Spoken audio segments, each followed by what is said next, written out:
Hey, Marco, where are you? Dr. M, I'm fine, thanks, and you?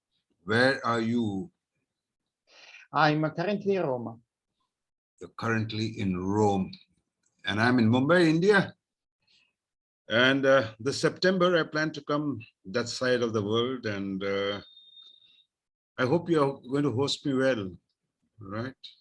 Absolutely, I'm waiting for you. Oh, great. So without wasting much time, let me introduce, I have to formally introduce. Everybody knows you, but then I have to introduce you, Marco. Okay. Bear with me. Here we go.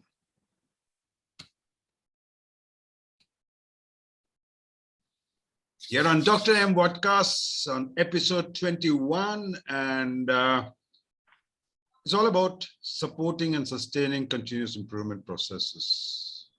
Irrespective of what path you take, whether you take the TPS path, the lean path, Six Sigma path, Six Sigma lean, whatever path you want to take, it all depends on how you support and sustain the continuous improvement. That's the series that I've started way back in September. And this is the 21st episode. And thank you very much to have come on this podcast. On a podcast, it's not a podcast. It's video plus what podcast that makes it a vodcast, okay? And that is legit. It is there. If you Google, you'll find vodcast. So, good that you come, and thank you very much, because this platform is available for everybody, okay? And I love young professionals in this profession of continuous improvement, whether external or internal, that doesn't matter to me. But talking to you all is a learning experience for me. And whatever I learn, I share it with the global community. And that's the only motive that I have.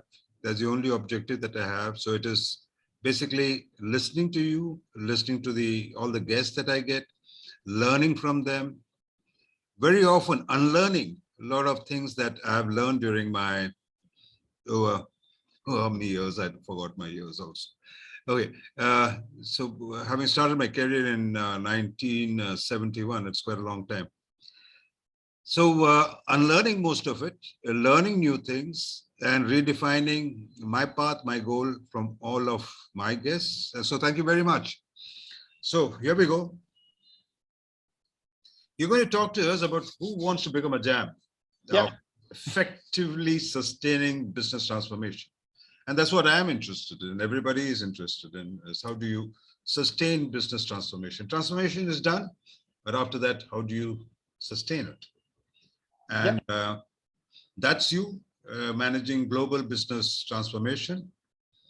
15 years plus, that's quite a long time in manufacturing services and B2C. Masters in Engineering from University of Pavia. Am I pronouncing that word right? Pavia? Yes, you're pronouncing it right. Yeah. What did you do your engineering in? I have a master's degree in industrial automation, and my bachelor is in computer science, both from the University of Pavia. That's an amazing combination. And you're an Agile Scrum Master. I enjoyed the Flippe engineer Manorikas. He taught me a lot. I got interested in that, and I know a bit of it here and there. And let's see, time permitting, I'll try it out with some clients if need be. I'm not going to thrust whatever I know on my clients. As you know, it's not correct. So whatever is the need, we know what to do with that, right? So here we are talking about who wants to become a jam. Yeah, and let me clarify one thing immediately at the beginning. I love jam. I have nothing against jam, but I will go explaining to you and everyone why it's not okay to become jam, in my opinion, and I will do it through my experience, through my learning, and through my story. Excellent, because jam means a lot of things to a lot of people. This jam bottle is a sweet bottle. Jam also means that we do jam. That's to the music. Jam also means to get caught in a traffic or get between two things. So I leave it to you and your story. And you are here on Dr. M's Vodcast, Continuous Improvement, Implement, Support, and Sustain. But we're going to talk about support and sustain. Over to you, Marco Picco in Rome. Thank you, Dr. M. So, all yours, all yours. As I said, my story is about this question: who wants to become Jam? And nothing against Jam, except the being stuck in Jam in traffic. That I don't like. There is also another kind of Jam that I don't like, and I bet nobody likes. And I will explain it through my story. Okay. Let me start immediately with a question, which might sound strange, and a strange connection as well. What do Antoine Lavoisier and Jam have in common? And Antoine Lavoisier, I bet everyone knows him. He was a famous French scientist, universally considered the father of modern chemistry. And he is widely known also for the famous law of conservation of mass that can be summarized by the sentence: nothing is lost, nothing is created, everything is transformed. And I have to tell you the story why I made this strange connection. We have to go back to my experience at Earth. It was one of my first country meetings I was attending, and the general manager was projecting the... Which company was it? Hertz. Hertz, the rental car. Exactly. HERTZ, right? That's it, exactly. And during one country meeting, the general manager was projecting the picture of Antoine Lavoisier, exactly that picture. And he was asking the audience if anybody knew this guy, and nobody answered. He then projected, together with the picture, the law of conservation of mass, the formula. And then he asked the engineers in the room. We were not so many. Luckily, one of my colleagues had the answer. And he answered correctly. It was Antoine Lavoisier. But why he was projecting to everyone? He wanted to explain, to show Lavoisier and the law of conservation of mass, because at the time the business was not doing so well, and in general we were going through a deep transformation. And the point he wanted to make is that nothing is created, exactly like the summary of the law says. Nothing is created, nothing is lost, everything is transformed. So his point was, everything is transforming into something else, and everything is transformation. Business is transforming, business around us is transforming, life is transforming, everything is transforming. So we have to govern and drive the transformation, not be overwhelmed by it. That was his point. And why the connection with Jam? I have to be honest, I made it, but the source is the same, because in another country meeting, the same general manager was claiming that the biggest risk he saw in our business, still I'm talking about rent-a-car, was to become Jam. For him, Jam was a synonymous of commodity. So his point was, would you mind if you receive, you have a contract, or you receive a service like gas, electricity from one company or the other? The electricity, the gas, the water, they're always the same. And the risk he was foreseeing is that rent-a-car was becoming a commodity, because more or less we had all the same cars. We had, you see, rent-a-car companies are all in the same location, the main airports and main cities. And more or less, we had the same tools. So the risk of becoming Jam, so not being perceived by the customers as something different, was high, and that was the worst thing for him, not being perceived different, so being perceived all the same. And for him, and that's a connection, sorry, just to explain, my connection is, we are in a constantly transforming world, so we need to govern the transformation, not to end up becoming gem, so not to end up becoming something that our customers are not able to distinguish from the competitors. And this point that he was making was also associated by an answer. So we want to avoid becoming gem. How to do that? And his answer was customer experience. So that is really the starting point of my story, how to make the customer feel special, so that he perceive the difference, so that the customers perceive the difference from the competitors. And there is this number one indicator that is considered a universal measure of customer experience, or better to say customer loyalty, which is the Net Promoter Score, or NPS. This indicator was the number one indicator we were monitoring at the time, and probably you have experienced you experience it all the time, because whenever you buy a product or a service, you are likely to receive a survey, and the question is, the main question is, how likely is that you would recommend this organization, this product, or that service to a friend or colleague? And the Net Promoter Score, NPS, is the answer to this question. NPS was invented back in 2003 by Bain partner Fred Reichheld together with Sametrix, and as I mentioned, is intended to be a measure of customer engagement and ultimately of customer loyalty. And you see by the scale with the smileys just below the question that when you are provided that question in every survey you take, you have a scale usually 0 to 10, and only the 9 and 10, so only the last two scores are smiling, the green ones. The Net Promoter Score is the difference between the percentage of promoters, which are the smiley faces, and the percentage of detractors, which are the red faces. And you see also that the red faces, the red smileys, are the majority. So they are 7 out of 10 are 0, 1, 2, 3, 4, 5, 6 are detractors. So this indicator is really biased towards excellence. So you really have to be excellent to get your customer score you 9 or 10, which means they will be willing to recommend your organization, your product, your service to a friend or colleague.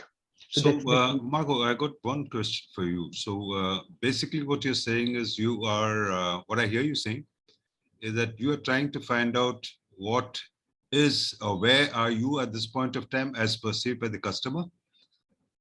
Exactly. And that will give you an indication what else you need to do to get into the score of 9 and 10. So you have given an example over here. That's the point.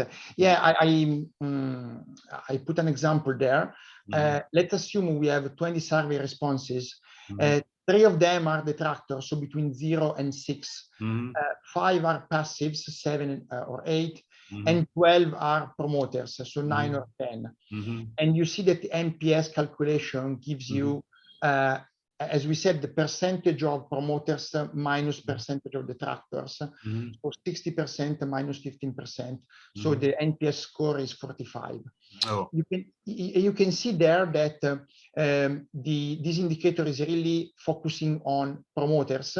The promoters are giving you the positive score, while the detractors are in fact detracting the score from your NPS.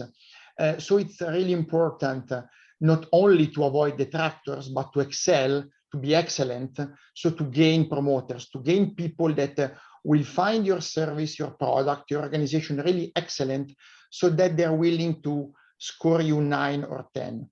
And so sorry, Marco, to intervene you. Just to get my thoughts in order. The promoters are those people who would promote your brand and who would talk about your brand, Hertz in this case, to all their friends, relatives, or whoever they come in touch with, and that is your objective, correct? Exactly. Yeah, that's it. And now we will talk about my experience in Hertz, but you have seen probably this question related to every service, every product that you have bought, and now even in B2B, it is widely used. So it's really something that is day by day, daily experience in our life.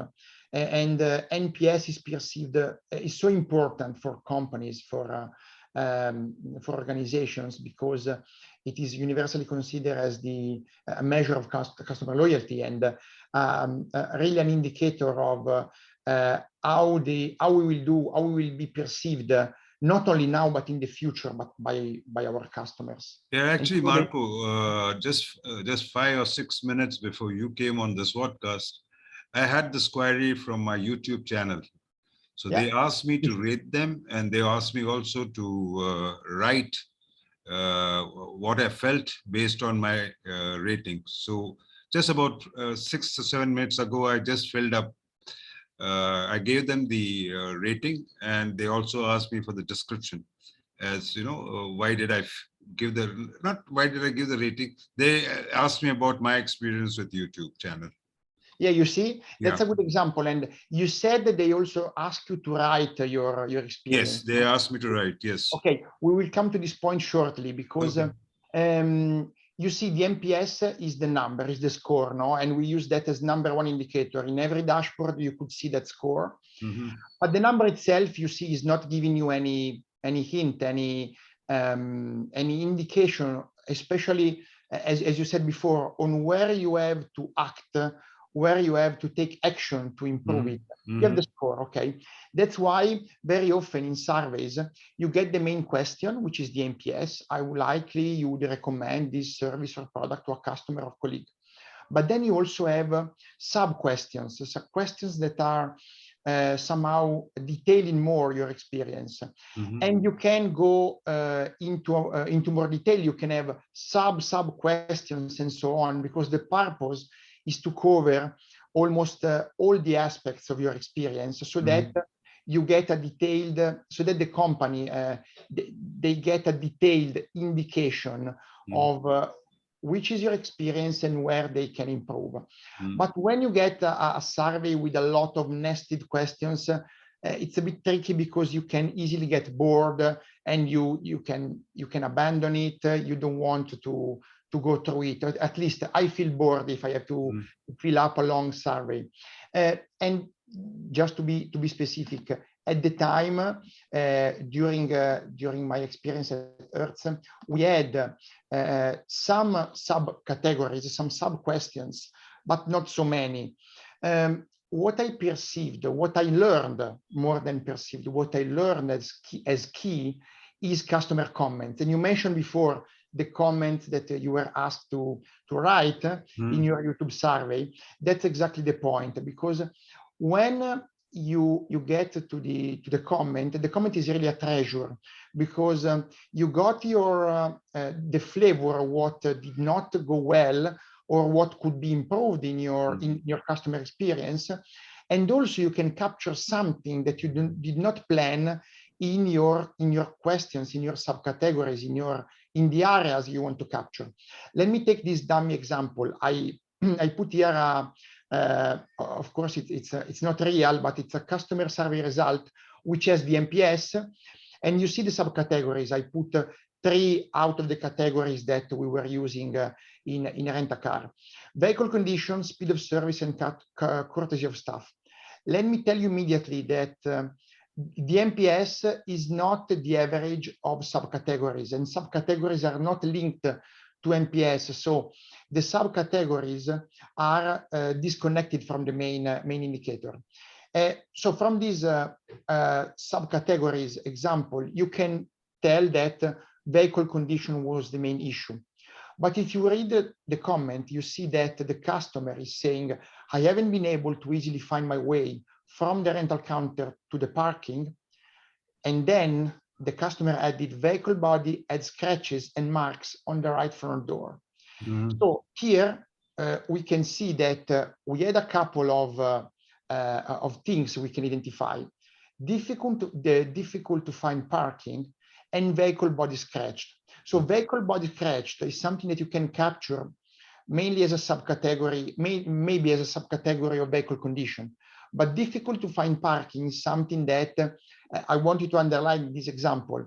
It is not captured in any of the subcategories that was planned in the customer survey. So that's why customer comments are very important. And now there are application software that are extracting automatically the main tags, the main areas from the customer comments. At the time, we did not have any of this software, so we had to do it manually. It was a huge work from all the surveys with the customer comments. But I have to tell you, again, it was really a treasure, because if the customer had an issue, they will write, and they will write you what did not go well. So by analyzing the customer survey and the customer comments in particular, you can extract the main issues, you can extract the main areas, the main topics. You can then affinitize, you can have a Pareto, and you can, for example, run as an exercise the cause and effect diagram, and you can get to the causes that determine these customer issues. So this is a structured way of analyzing surveys and customer comments.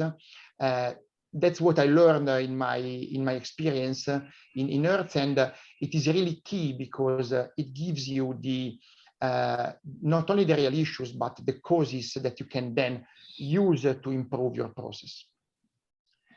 And let me add also that that's important, and that's important to improve your process. But then we come to the following topic in my story, which is indeed the process, and more importantly, the process understanding. So let me share again.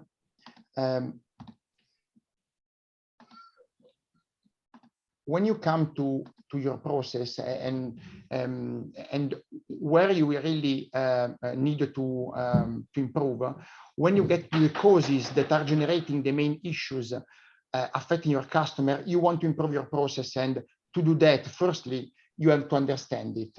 And going through the rent-a-car production process, in rent-a-car, production means turnaround. So the process starting when a customer is returning a car. I like that you have put Deming's flow diagram here. Yeah, I wanted to use the Deming flow diagram to explain that. In fact, the suppliers of material and equipment are indeed your same customers that are returning the car. So somehow the dirty car, with the empty tank, with maybe damage, scratches, that is the supplied material. Then you do the receipt, and I found the Deming flow diagram very useful to explain that. You then do the receipt and the test of your material. This is done usually by the operators, the rent-a-car operators, and you then go through the what is called the production process. So all the activities that you do to clean and wash your car, refuel it, get it ready to the next rental. And during this process, which is mainly done by the rent-a-car operators, but also by external suppliers, you get to the distribution, which is the distribution of the vehicles ready for the next rental. And then this goes back to customers. And then you see, I wanted to highlight also the continuous improvement, this continuous cycle, because then the clean and ready car, they go back to your customers that have the rental experience, and then they hopefully they write the survey, they tell you how it went, and that's the consumer research. And through the analysis of that, the one that we have seen before, you get to the causes that determine the issues that your customer had. And this is the way, these are the, in this way, it's possible to get to the activities, to the actions, to design and redesign your process. That is the one that I just described through the Deming flow diagram. And this is it. So this is very, interesting. Because it's somehow the other way from one could intend a production process. This is seen from the back office, from the background, I would say. And let me tell you here another story which is explaining how we use this process, or better to say, how we worked the process upstream to act on what was really, let's say, one of the main issues, or something that really had to work well to get your flow, to get your process working in the right way. And to do that, I'll tell you a story which is related to Gemba work. When I started my job at Hertz, one of the first things that I established in the first months were Gemba works, recurrent Gemba works, and these were made in the main locations. Especially, I remember one Gemba work that was taking place in one of the major airports in Italy. And one of the operations director, one of the senior leaders, was taking part in this Gemba work together with the local managers, the operations managers. The operations managers did not fully understand the exercise, this Gemba work exercise, because they were not used to it. They were mainly coming from retail or from other industries. The senior leader, the operations director, he was coming from manufacturing. He was very happy to take part in this exercise. And the operations leader, they always wanted to focus on the counter, on the front office, where we give the keys to the customer when the customer is signing the contract. That part of the process is indeed important, but this senior leader that was taking part in the exercise, the operation director, he wanted to start from the very beginning of the process. So that's why I said work in the process upstream. He wanted to start from the parking area. The parking area was almost always forgotten, because it was usually not a nice place. Sometimes it was, but not the place where you want to focus on if you are focused on a customer, because you only want to focus on the nice counter, the nice background, the nice welcome to the customer. And to make my colleagues understand why it was so important to start from the parking, why it was important to have a well-functioning parking, I remember this episode. There was this pile of document abandoned in one corner of the parking area of this major airport in Italy. And he went there, he pushed this pile of document and basically dropped all of them to the ground. It was quite shocking because nobody expected that, but to do that, he wanted to highlight that the parking area had to be not only cleaned and in order, but it also, we had to take care of that, because that's the beginning of our process. And that's the part that really needed to work well in order to have all the flow and all the process that I have synthesized with the Deming flow diagram, all this process to work well. So this story was quite meaningful for me, because from that moment on, my colleagues, the operations leader, they took care more about the parking for sure. And I want to tell you another story which is linked to the parking somehow. But this time we are going to another location in Europe. I still have a major airport. I remember we were. I was acting in 2016 2016, I was doing mainly internal consultant, in-house consultant for other locations across Europe. And I was in this major location in this place doing a Gemba walk, this time with the operations manager of this location. And I ended up in a situation like the one you see in the picture down there. I saw in the return area all the vehicles stuck one behind the others, facing the wall. And clearly, that is what you would call, if we go back to the beginning to your introduction, what you would call a jam, and something you don't want to get stuck in, for sure. But somehow that situation was, I would not say it was okay, but when I asked the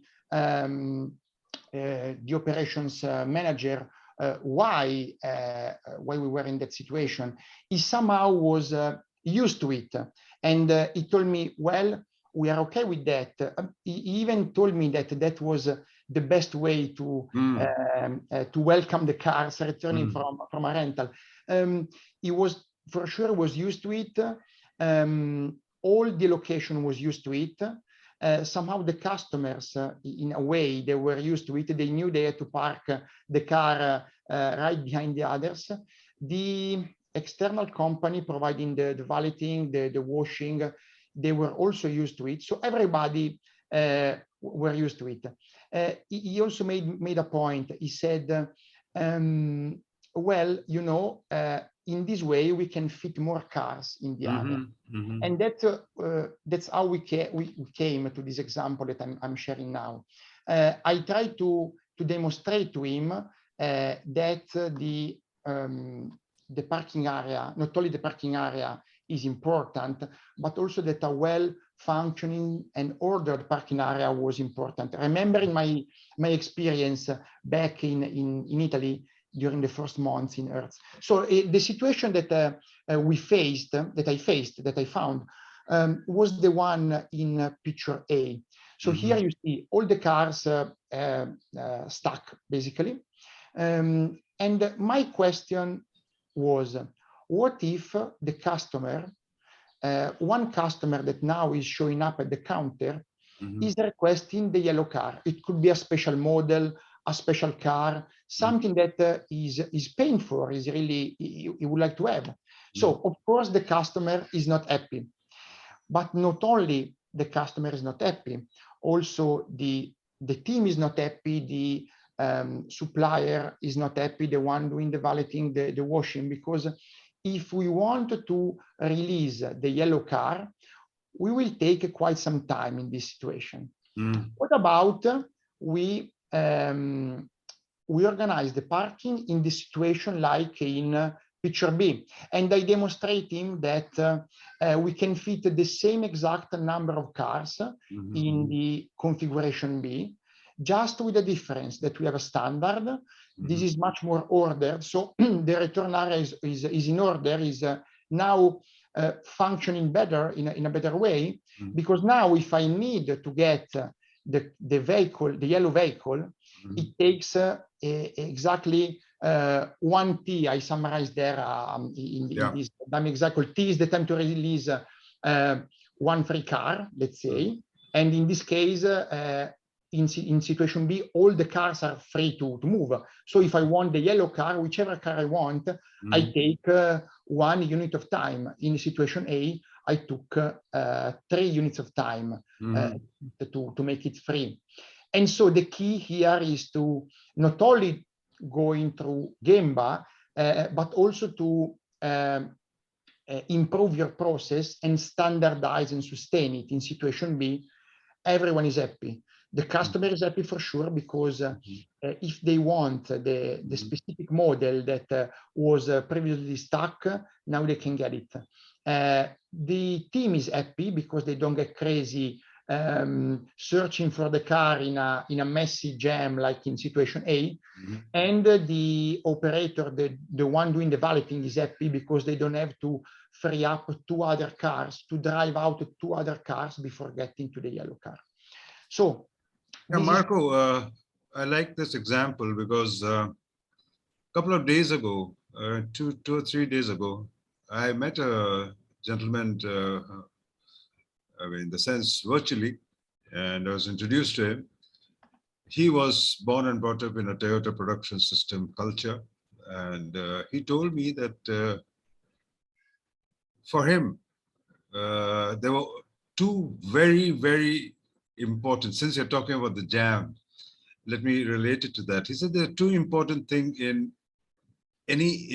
two important ingredients that are required for the magic of the TPS sauce. One was standard and standardization, and the second was problem solving. So it hit me very hard by saying that these are the two basic ingredients. Otherwise, it is not TPS. So I see you saying both of it. The problem solving, you went to the Gamba. I saw you doing the Pareto for the NPC. Am I saying NPC? Am I correct? No. NPS. NPS. Net Promoter Score. Yeah. Net Promoter Score. So you get the Pareto and then you use the Ishikawa diagram for getting the... so that's the problem solving. And in this example, you have given me a clear indication of the Gamba walk.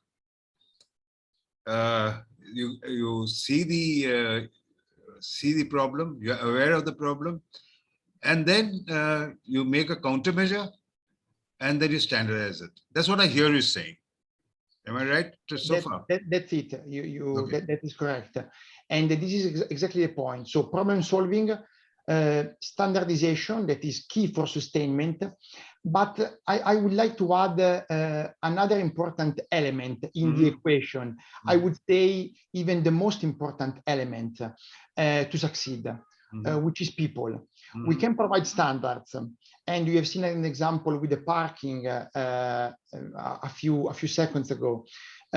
For sure, we can provide standards, but to succeed, and most importantly, to sustain your improvement and your transformation, you definitely need not only to train to pass this element to your team, but to engage, to create the right engagement. And I remember another, let's say, another story, well, more than a story, another experience in back to my years in a rent-a-car, which is daily huddle. The huddle is the one you have in sports before a match, when all the people, all the team gather and they energize and they engage each other to get to the victory. And let me also celebrate a little bit my team, my favorite football team, AC Milan. My team won the Italian National League around a bit less than 1 month ago, 22nd of May, 2022. And it was 11 years that they didn't won the Serie A, the national major football league in Italy. I'll let you celebrate for that. Yeah, for sure. But also the story is about the perceived value of the team, because at the beginning of the season, AC Milan was not ranked as the probable winning one. It was ranked by journalists, experts, as probably third, even fourth in the ranking. So meaning that there were 2-3 teams that were considered better in terms of players, in terms of team in general. Well, one of the key of the success that was universally recognized to my favorite team was indeed the team engagement. So the fact that the top management, but also the manager, the trainer, they created such a good environment, such an engaging environment that they somehow covered the gap that was perceived at the beginning of the season, and they won the league. So this example is not only to celebrate my team, as you see, but it's also to pass this message that through team engagement, you can do amazing things. And I remember, as I said, the daily huddles. So here we have both the standards and the people engagement, because the huddle board, the one that you see here in the main area of the slides, the three pictures, the Agile board was, of course, quite standardized and reflecting the main indicators. You see NPS as number one, and other key indicators that were monitored. And of course, they were also discussed with the team. But more important is the Agile meeting that was taking place at the beginning of each shift, 10-15 minutes, where for sure we went through the Agile board and the indicators, but it was also the moment to energize and to engage. And I saw during those meetings the level of engagement, the level of energy rise, and also using some not so standard, let's say unconventional techniques, like the use of slang, not properly polite, that was indeed functional to create this engagement. And it is good, it works, you know, it released the energy of people. Of course, probably you could not record any of those meetings, but it worked to create then the right energy, the right power to go through the shift and to welcome the customers ultimately. And let me add something. I don't know if you are familiar or you have ever heard about the fish philosophy. Tell me about it. The fish philosophy was created by John Christensen in 1998, and it is an approach aimed at creating happy individuals in the workplace. This guy, John Christensen, created the fish philosophy, or at least he was inspired by this episode. He was visiting the Pike Place fish market in Seattle in 1997. And he saw the sellers in this market that were literally playing between themselves and with the customers. They were saying jokes. They were, to be more specific, he saw the fish flying from one part of the other of the fish market, because the sellers were throwing fish like at the circus. You know, they were doing the same as you see with balls in the circus.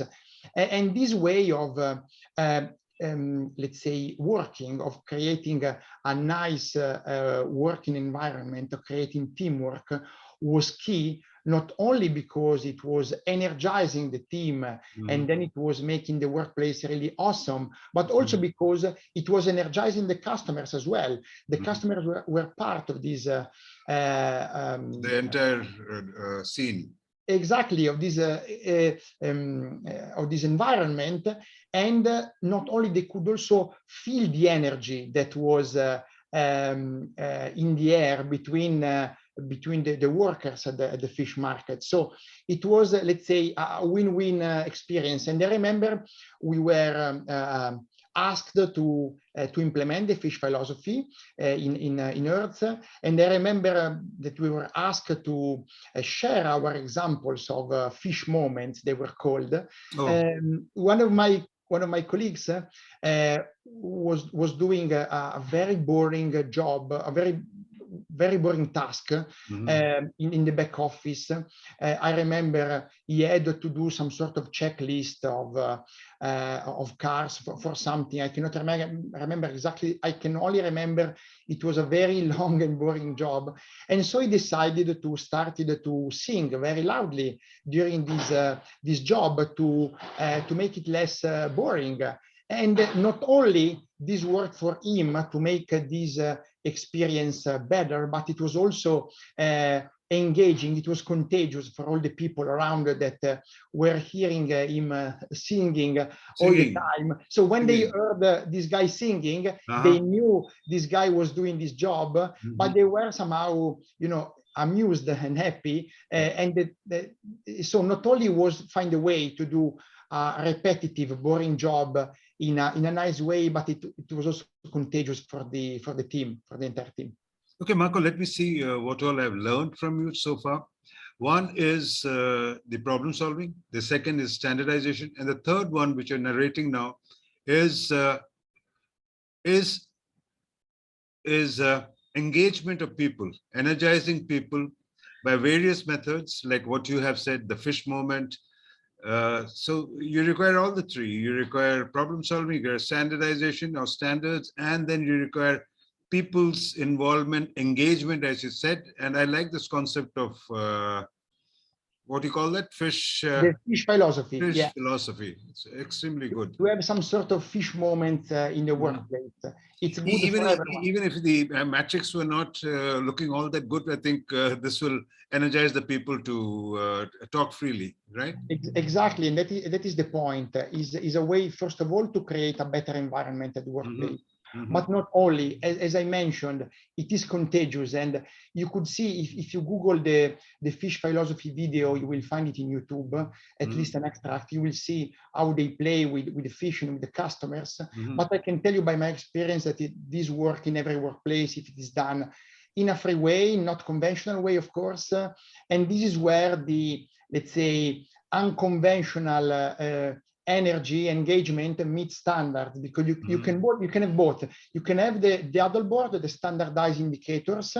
You still have to follow the indicators, but you can do it in an unconventional way and find your way to do it, to energize your team. And doing that, you overcome boring and repetitive so there's a happy environment, tasks, and create a happy environment, and you get to a level of engagement where you even overcome some limits that you might have, you think you might have in your team. You really get to you do the extra mile.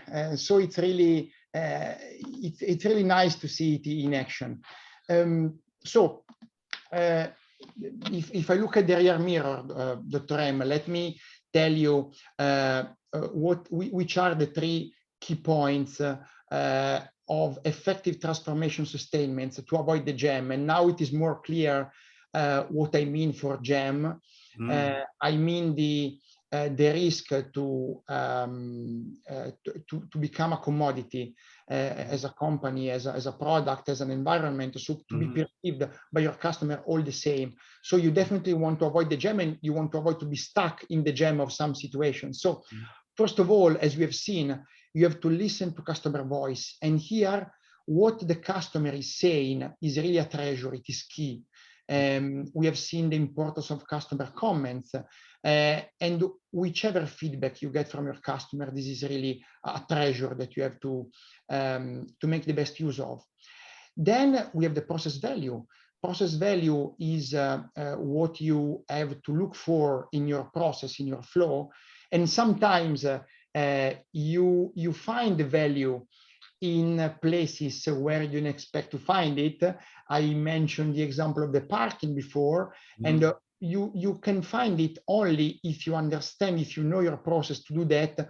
There is only one way, that is to go to Gemba and really get to know and understand your process. So, and especially working the process upstream, it helps a lot to understand where the value is. If the process works well upstream, it is a benefit for the whole process downstream in the end. And then last but not least, I would say should be the top one in the end is empower people, the empowerment of people.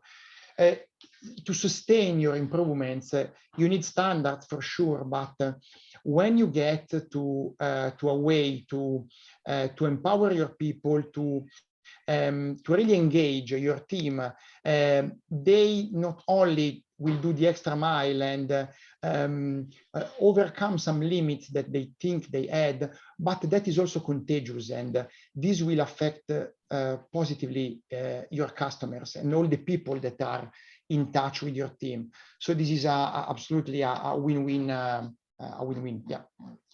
I like this. Yeah, I like this. What you said. You start from the customer, and actually, in the hotel story, it was Robinson Hotel Stewart, who taught the hotel story. He said to CARE, his customers are really everything. And then he also talks about employee engagement and everything that employees really matter. If you look after your employees, everything else is looked after. Absolutely. So, and you have also come out very strong from your experience. How is this experience of yours, now that you looked at the rear mirror, Yeah. How about the front screen? How did it change your life, and how Yeah, did you change your personal outlook in life? let me share how this If it is experience. okay with you, I mean, Definitely. I think it's good to share because these are all experiences I made at work, but they have a positive impact. As you said, they change my outlook for professional and personal growth as well. Let's start from the customer experience part. At the time of these stories, I was working for Earth, and we had to deal with external customers mainly. That was the focus. Now I mainly deal with internal customers, with stakeholders, and I found very useful to continue asking for feedback, even in a structured way. For example, through structured surveys, and I learned that is really important to do it all the time. So whenever now I have a training, I do a training or a workshop, I end up with a survey, a structured one. Now technology is really helping us. There are easy ways to send out surveys and to collect results with easy and free tools we all have at our disposal. But again, the treasure, the value you can get from your stakeholders, your trainees, the people that took part in a workshop is key, because you can really improve the way you provide a training, the way you organize a workshop, and and you might be surprised because maybe you don't expect some answer, something. If you take it in an open way, it is really a treasure for professional growth. And for personal growth, I started to ask more and more my friends, especially the ones that I know they care about me, about feedback. You might be scared about feedback because you might be scared of know what people think about you. But if you think of the value that you can get from those, this is way bigger than the fear you might have to ask. And if again, if the people really care about you, they will be happy to share the feedback with you, and this is a really a great way to grow personally. Then we talk about the adults, and this is the other experience that I would like to brought. I found the spirit, let's say, of the adult meetings, the unconventional one, and the fish moments, the fish philosophy, very useful, especially when I have to, let's say, again, do a training or a workshop or a presentation, which is a speech, particularly boring. If you break this speech, this presentation with some fish moment, funny moment, even unexpected, even interactive. I learned the importance of interaction also in a situation that might look one way. That will boost the attention and overall the let's say the engagement of your audience, and this will be a mutual benefit for sure. And even at home, let me tell you that I have this sort of adult meeting in the morning with my partner, because very often we don't see each other during the day. We are both working, so we set up this standard, if I may say. We have this moment at breakfast. We have the moment in which we share the objectives of the day, what we have to do. We energize each other, especially if one of the other is feeling low, or we have the feeling that there is something that is worrying, or somehow we are not feeling at the top. And this is very good, because this creates the right momentum for the rest of the day. So these are my personal and professional learnings from this journey that I wanted to share with you, Dr. M, and with everyone, in fact. Well, thank you very much, Marco, because Dr. M's Vodcast, the platform is for everybody to come and share their experience. There are a lot of content creators, there are a lot of knowledge and experiences. And one thing good that I have been started learning is that it's global. So you see Dr. M's podcast is in America, Australia, Paris, Europe, Italy, Switzerland, Japan. So we're collecting a lot of these informations, this valuable personal experiences, and it is there in Dr. M's podcast. I'm learning a lot from very senior people. Some of them are in the legend status, but it's been a great experience, and this is going to go on. So it's just on the 21st episode, and it's going to go on. And thank you very much, and my regards to all your family members. And since you're in Rome, and I'm coming over there, okay, so I'm waiting for you.